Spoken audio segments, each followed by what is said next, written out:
नमस्कार मंडळी, स्वागत आहे तुमचं आमच्या या नवीन व्हिडिओमध्ये। आज आहे गेळेगावमध्ये श्री देव रवळनाथ दहिकाला उत्सव। इकडे आल्यानंतर पहिल्यांदाच आम्ही गेलो ही खेळणी बघायला, कारण इथे लहानपणीच्या आठवणी भरपूर आहेत। दहिकाला म्हणजे जर तुम्हाला माहीत नसेल तर व्हिडिओ बघा शेवटपर्यंत। श्री देव रवळनाथाच्या मंदिरात गेल्यानंतर पहिल्यांदाच आम्ही चाळोबाचं दर्शन घेतलं।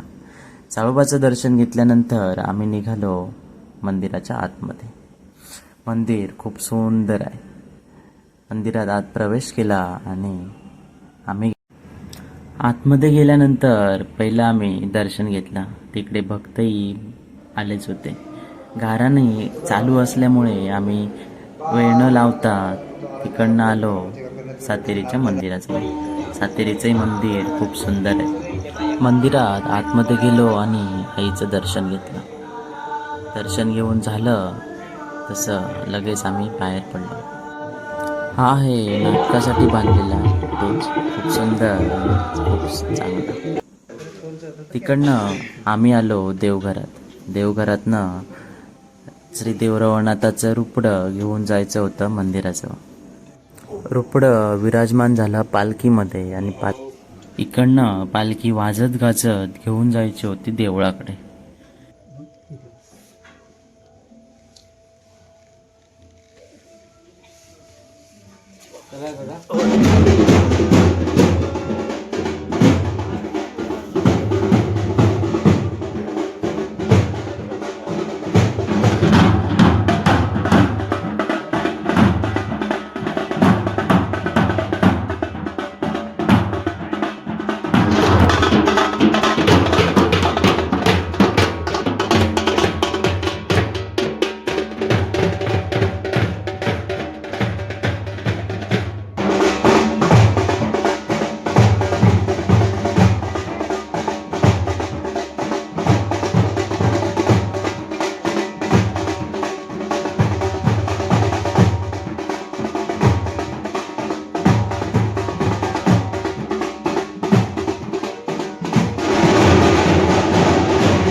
पद्मासनाया ब्रह्मांची शंकर देवेश्वरा वंदिता सामान पातु सरस्वती भगवती निशेष जाड्या पा कुंडली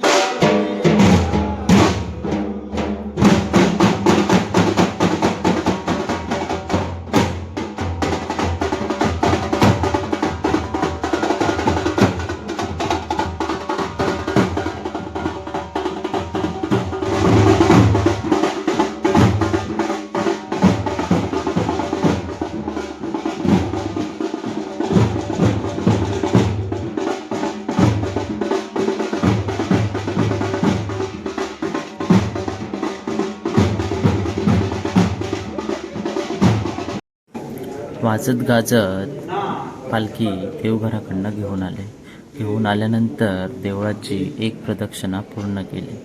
प्रदक्षिणा पूर्ण केल्यानंतर पालखी घेऊन आले गाभाऱ्यामध्ये घेऊन येऊन विराजमान असलेले श्री देवरवनाथ यांचं रुपडं देवाला लावण्यात आलं.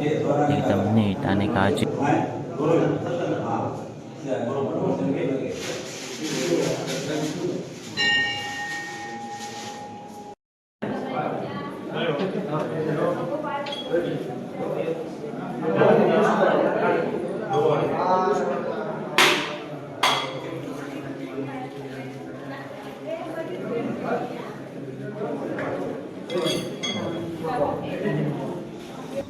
इकडे नाट्यप्रयोग होता आरोलकर दशावतार नाट्य मंडळ या कंपनीचा.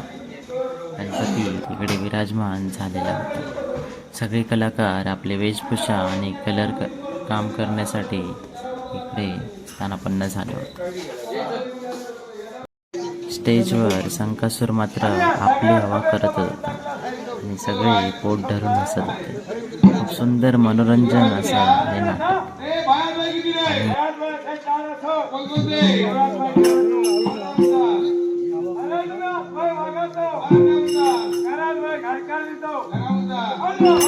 दहिकाला म्हणजे दहीचा माठवाला बांधून विष्णूच्या हाताने फोडलं जातं. त्यातलं दही सगळेजण प्रसाद म्हणून खातात. व्हिडिओ कसा वाटला कमेंट करून नक्की सांगा. धन्यवाद. भेटू नेक्स्ट व्हिडिओमध्ये.